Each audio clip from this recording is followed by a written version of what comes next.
pulong sa Ginoo.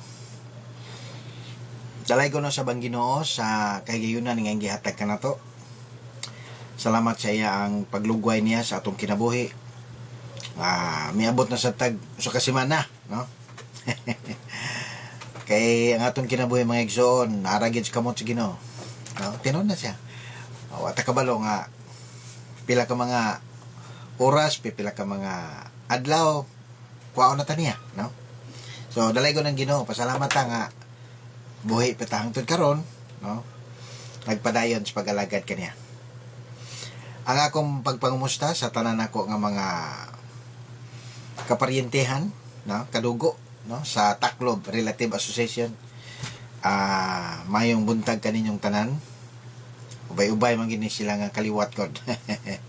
Good morning kaninyong tanan. Bisan pa sa kaliwatan usab sa mga bordado clan.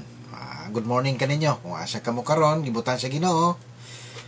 Kung sa inyong kahimtang, kung sa inyong estado sa kinabuhi, pasalamat gyapon ta sa Ginoo. Dalay ko ng Ginoo ni ana. Bisan pa sa akong mga kauban sa trabaho sa Iligan City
National High School. Good morning kaninyong tanan. Bisan pa sa akong mga kaniadto estudyante sa Iligan City National High School na usahay makakita sa akong message, makapamati, makatanaw. Good morning kaninyo. Bisan pa sa akong present ka mga estudyante. Good morning kaninyo din na, no? Og sa akong mga igsuon diya sa Ginoo. Diya sa akong mga kaigsuunan sa espiritu, no? Mayong buntag kaninyo kung asa man kamo karong gidala sa Ginoo, asa nga dapit nining kalibutan na. I know later on we will see each other.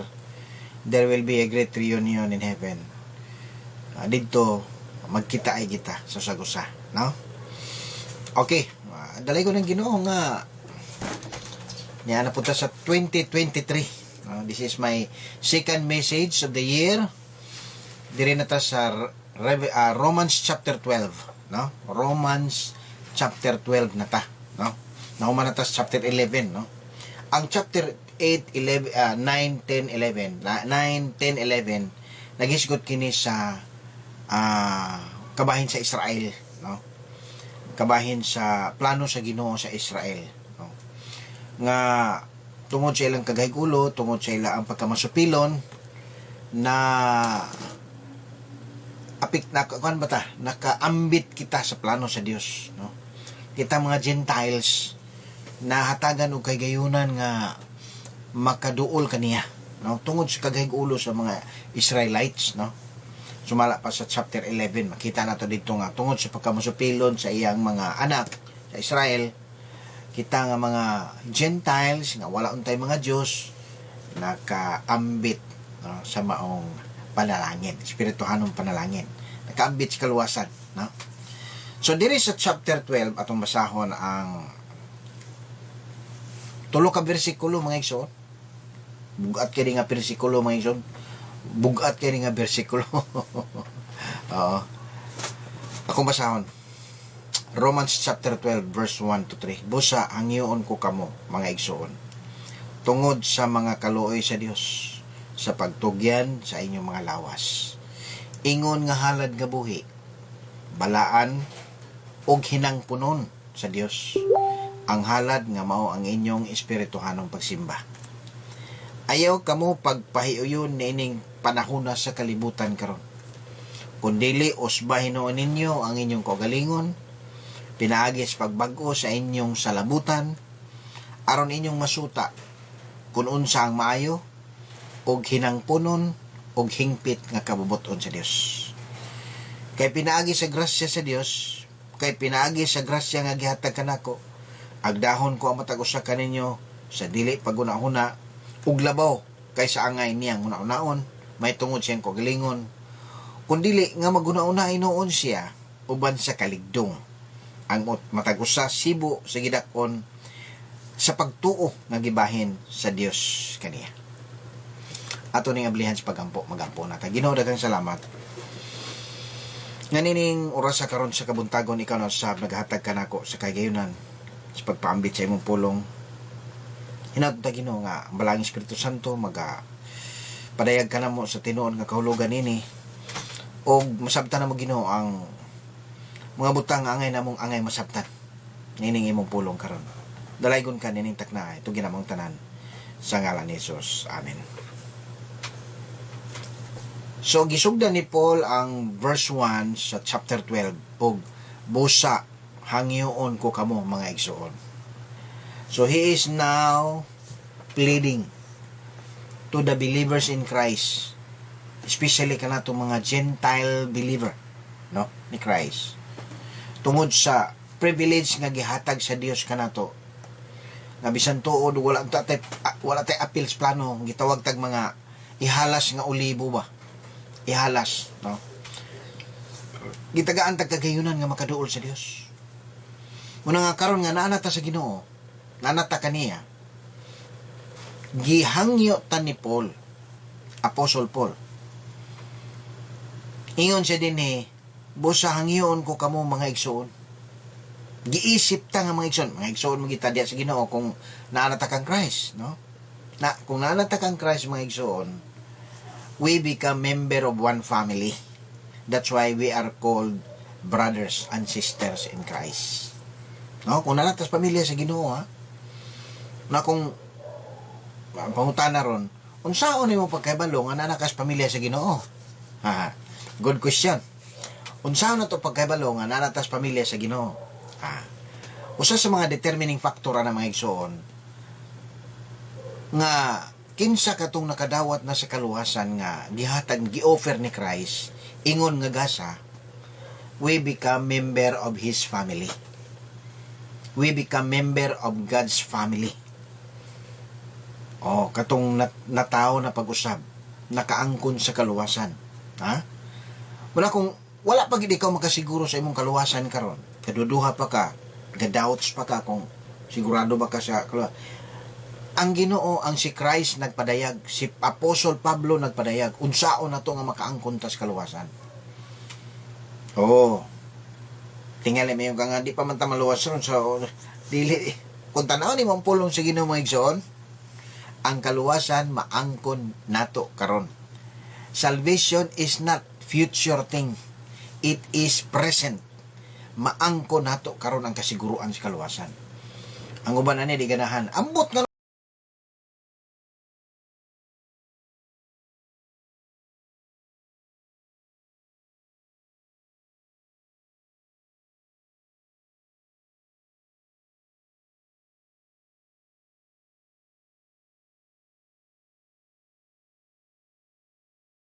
dili sila ganahan magkasiguro sa kaluwasan.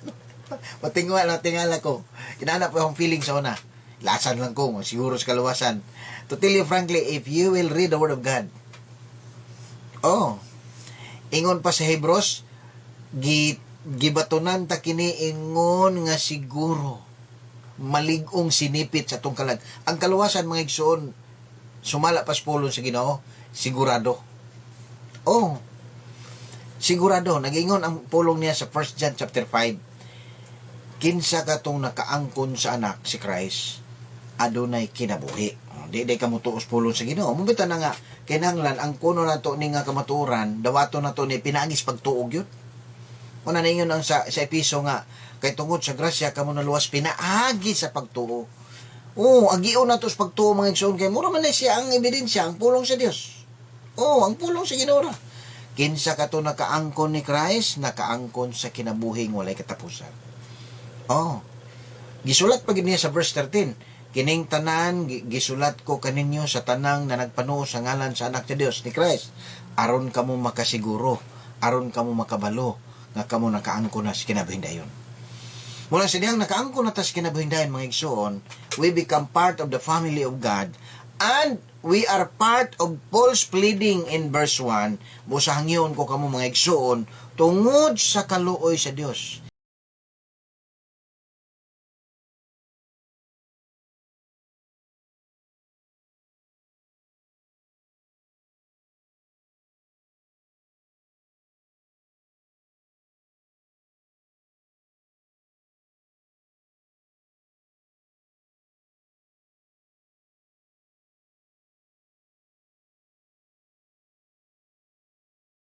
Because of God's mercy. Kabalo mo igsoon, kining kaluoy sa Ginoo bitaw, iyan ang gipakita nato, pinaagi sa paghatag nato, pag-withhold niya ka nato sa angay natong madawat, munay mercy. Ang kaluoy sa Ginoo ba, wala ta niya dali-dali ag silot, iya tang gitagaan og chance nga makaduol ni Christ. Something that we deserve but God didn't give it. Munang silot. Pero kadugayan katong mga tao nga magpadayon gis pag dumili sa pag dawat sa mong kamatuoran, masinilutan gid sila. Tinuod gina sa nagiingon mo po ng pulong sa Ginoo niya na moabot ang panahon nga silang tanan magmahay. So karon dili pa kay buhi pa man ta, pwede pa ta. Pwede pa ka, ikaw ako, pwede pa makasiguro, no? Binagi sa paghinulsol o pagdawat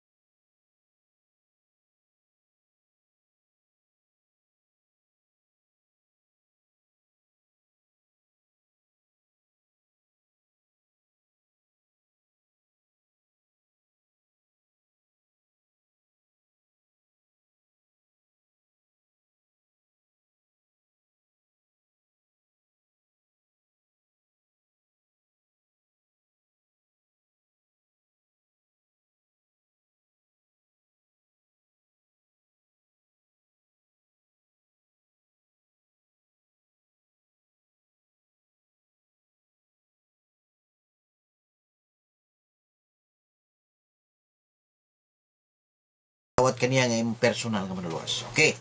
Tungod sa mga kaluoy sa Dios, we live by the mercies of God mga igsoon. Kabalo mga igsoon, wa ta maigo karon, wa ta maigo sa milabay nga pandemic tungod kay ang Ginoo na luoy nato. Minta nga sa ato pagkatong nangamatay, pastor, kuan ito, wala gid maluoy ang Ginoo. Panahon na punto nila. Abi nimo mga igsoon, kining mga panghitabo sa kalibutan karon, kining nahitabo karon ba pandemic, lunop, no, diya tapit sa Misamis Occidental. Grabe no ang ilang kahimtang December 25, December 24, 25. Grabe gilunupan sila dito. Adunay pipila nga na kuan gyud nakabsan sa kinabuhi, tinuod na siya. Og dili lalim ang ilang kahimtang, no, dili lalim gyud, no, gaampo gyud mi nga unta ang tanan nga mga kuan ba na biktima makalingkawas no sa kakalisod, no, tinuod na lisod ang kahimtang mga isod. Busa kita nagkinabuhi ta karon tungod sa kaluoy sa Dios, nag-eksista because of God's mercy. Kitang mga Kristohanon gignan ta ni Paul dire sa pagtugyan sa inyong mga lawas. Since we are already believers in Christ, no, kita, kining sulat ni Paul sa chapter 12 verse 1, this is a call to all believers in Christ, to those who profess that he believes in Christ, to offer your body a living sacrifice. A living sacrifice.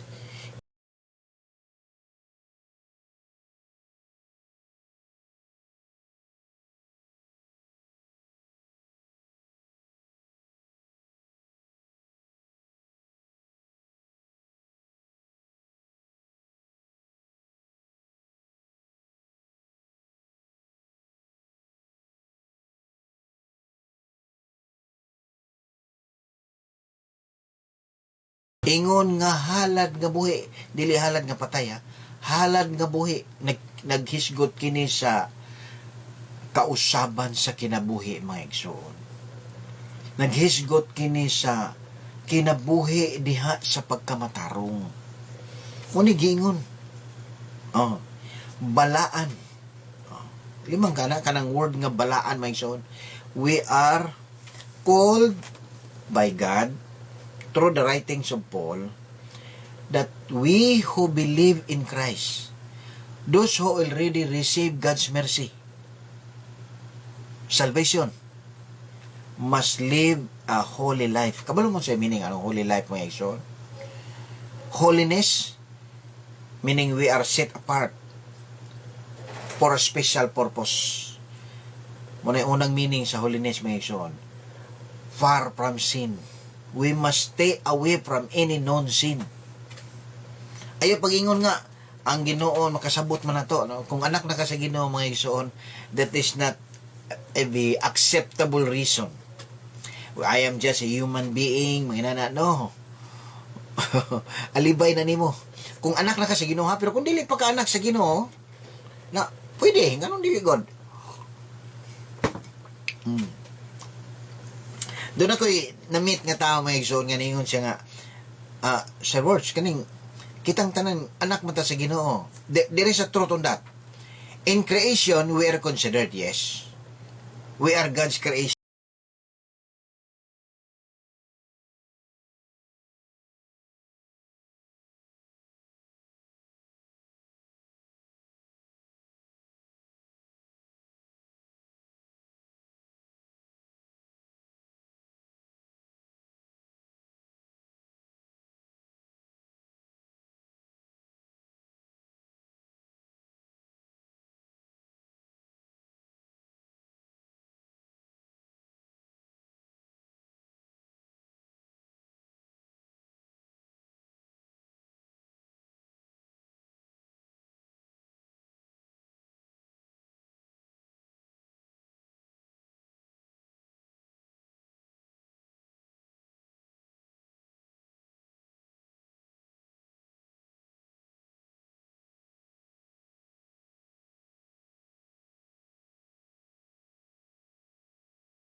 Yes, considered that. Pero in a relationship, having a relationship, Ano ba na? Kita, ang tawag bita na to generally, we are brothers and sisters because we have one creator. Ano ba na siya? Generally speaking. Pero specifically speaking, wala, dili man ta mga kadugo ang tanan. Di ba? Dili man. Inalasad sa Ginoo. Tinuod na siya in creation, we are all God's children. Pero in a relationship with Christ, that's another thing. Oh, kinahanglan doon na ka personal relationship with Christ by trusting Him, fully believing on Him. Yes. Kinahanglan mo na siya. Muna siya gi-require sa Biblia. Kinahanglan mo angkon kita sa atong pagkamakasasala o atong tuuhan si Kristo Jesus pinaagi sa pagdawat kaniya ingon nga personal nga manuluwas. Muna gingon sa Biblia mga igsoon. Muna nga sa dihang nakaangkon na tas kinabuhing dayon, we are called to live, no? According to the calling. Balaan o hinangpunon sa Dios. Meaning, anything nga makalipay kaniya. Anything nga makahatag ka nagkalipay, hinangpunon kaniya, angay na to ng buhaton, huno-naon. Atong i-commit sa Ginoo, Lord, tabangi ako sa pagkinabuhi nga makahatag kanimo kalipay. Tinuod na siya. Kabalo mo mahigsoon, living in God's will sometimes mo create na siya problema towards sa atong mga silingan, towards sa atong ano man. Tungod kay dili naman kamo inom. Di naman kamo hubog-hubog. Di na malipay mo mga barkada sa imo Ha? Oh. Maningkamot ta ka nga dili nagig kamo makak, no? Di ba? Na siya mga igsoon. Kabalo mo ang pagkinabuhig matarong mga igsoon ining makasasalanong kalibutan, malisod ba gyapon? Tinuod na siya. Malisod gyapon. Tungod ka ang imong palibot manggod nagkinabuhi sa sala.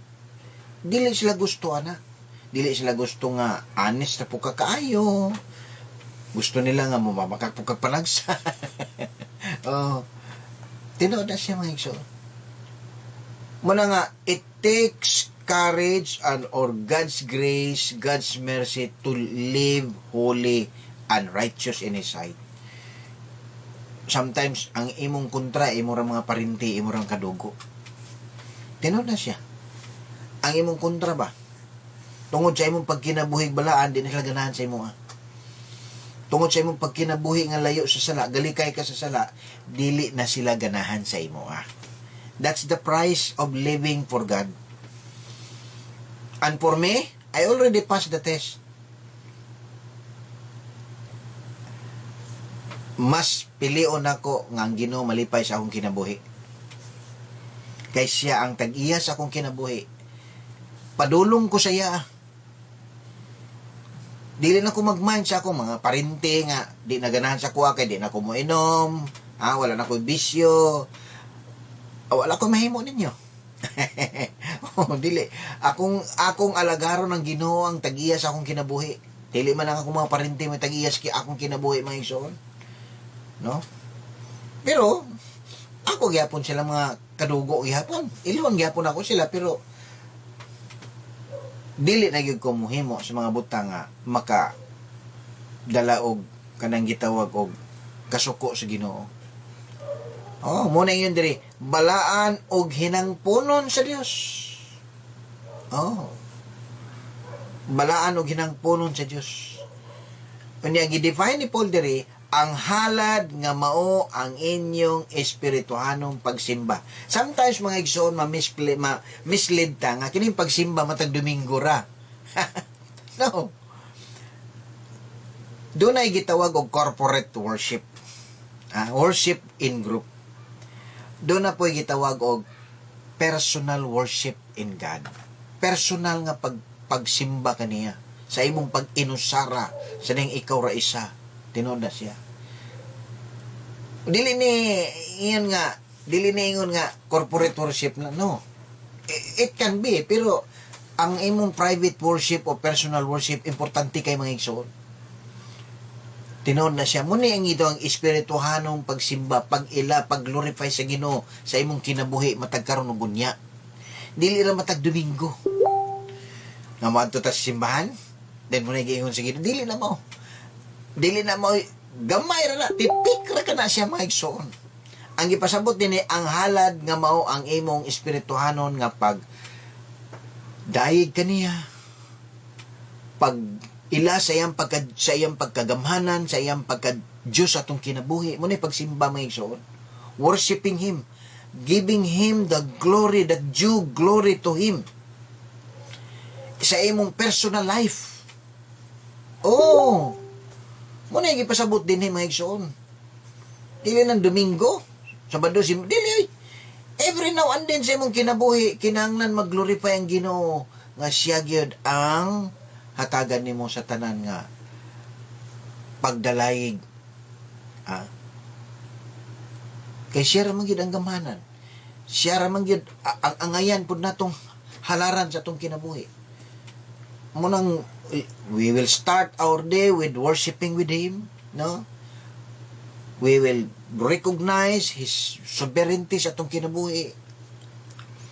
Tinuod na siya. So, kitang mga Kristohanon, dili na ito magbase sa mga reaksyon sa mga tao sa atong kinabuhi, unsa diha kung magkinabuhi ta, basig di na ganahan akong mga amigos o kuha, basig ginana. No. Focus na ta sa Ginoo. Unsay gusto sa Ginoo, unsay butangay ng punon, mo'y atong angay buhaton mga igsoon. Mo'y angay nato nga himuon. Mo'y angay nato nga planuhon og atong kabuton nga siyang may maya sa itong kinabuhi. Kung doon na may tao nga malipay po sa itong pagkinabuhing Diyos nun, mas mayo. Kung doon na po'y mag-uol sa itong pagkinabuhing Diyos nun, nawatay mahimo. Tinuod na siya. Now, it doesn't mean nga, so diya magkinabuhi kag balaan o na kay kontra, no? Sa panahon bitaw ni Christ, daghang isa kontra gyapon. Daghang mga tao nga di ganan siya. Way siya lagi mo. Perfect siya, pero grabe gyud mga tao di gyud ganahan. Tinuod na siya. Nining kalibutan na karon. Dumtan ka kung magkinabuhi kung matarong. Masuko sila kung di ka mo apil-apil sa ilang mga sa diha grupo binang-binang. Tinuod na siya. So, ang pulong sa Dios nagingon jud, ha? Nga kinahanglan kitang mga Kristohanon, ha? Kitang mga anak sa Ginoo. Ikaw nga nagprofess nga ikaw anak sa Ginoo. You are part of this command to live a life holy and righteous in His sight. Pleasing in His sight. Nga mao ang imo ang daily worshiping with Him. Daily, sa matag karon og unya, kanunay kitang ang atong kinabuhi ba, it's always directed to the glory of God. Og ang Kristohano narabay makahimo na mga igsoon tungod kay siya mo'y maghatag og kusog sa anak niya. Sa tanang mga wala pa magtuo ni Christ, wala pa maluwas, I'm sorry to tell you, you have no strength. It's a sad reality. You have no strength to do what is the things that is being commanded by God. Nga naman, wala pa may Holy Spirit nga nasa imo. Ang Holy Spirit bitaw mga igsoon nga mohatag nimog strength, nga mo'y mo hatag nimog kining gitawag og power to do the will of God. Kung wala pa na nimo maangkon, dili gyud ang atong flesh dili makahimo.